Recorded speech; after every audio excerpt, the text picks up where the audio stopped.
24.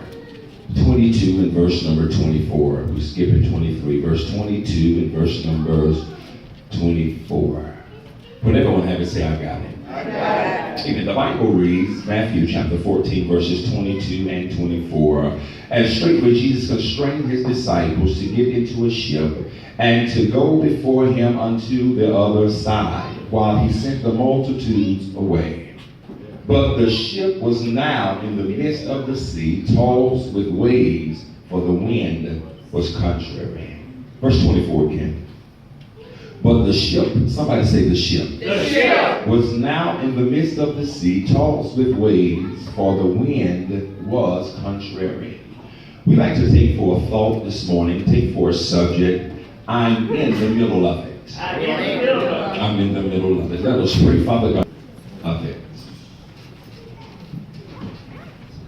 The movie The Panic Room came out back 2002. The young lady that was in it, she and her daughter, mainly just want to focus on them. Her name was Meg Altman, and her daughter name was Sarah. They're spending their first night in the just purchased converted brownstone in the upper west side of Manhattan, New York.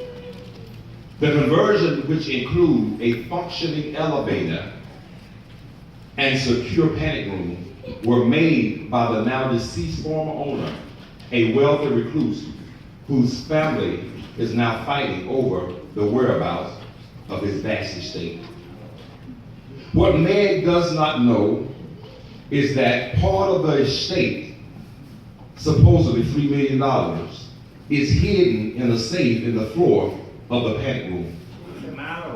Trapped in the New York brownstone's panic room, a hidden chamber built as a sanctuary in the event of break-ins, newly divorced Meg Altman, watch this, and her young daughter Sarah play a deadly game of cat and mouse with 3 intruders during a brutal home invasion. But the room itself is the focal point because what the intruders really want is inside it. They find themselves in the middle of it. It's amazing that the way things start out don't always end up the way that we expect. Amen. Things have a way of sometimes starting out good, but along the way you encounter difficulties. Every facet of your life has a purpose. Somebody say purpose. Purpose. So don't ever think that just because it's not happening the way you dreamed it, don't mean that it's not going to turn the way you seen it. All right. God has to allow you to encounter some things on your journey so that he can show up in your life to let you know that he is still God. Amen. Life has a way of throwing you curveballs when you are not expecting them. One. But one thing that I always want you to remember is that the Bible says that the steps of a good man is ordered by the Lord. In other words, what I'm saying, Deacon Brady, is that regardless of who you are, where you come from, or your background, you got to go through some stuff, whether good or bad. But I've learned that in Romans 8 and 28, it says, for we know that all things work together. I wish I had a church. Work together for the good of them that love the Lord and are called according to his purpose. Say, neighbor, we're going to have to go through some stuff. But even in a bad situation, there's still some good in it. So even in a bad situation, there's still some good in it.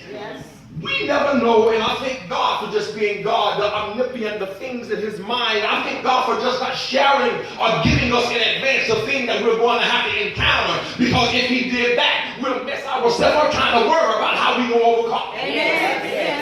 So God said, by me being so smart and intelligent, I have to allow you to get in it so I can show up in it with you. God is so intelligent the way that he actually does things that blows your mind to the point to where you ask God, you say, God, why is it that I'm having to go through some of the things that I'm going through? But God, as I always say, God is saying you will never be mature enough. Watch this, if you never go through anything. So I'm here to tell somebody on this morning that your thing that you're dealing with or the thing that you're going through is not to break you, you, but they're to mature you. I know sometimes we may have to cry at night. I know sometimes we may have to lay in our bed morning and doing everything else. But I'm here to tell you that it's working together for your good. When we look at the word miss or middle, it means the point or position at an equal distance from sides, edges, or ends of a thing. What am I saying?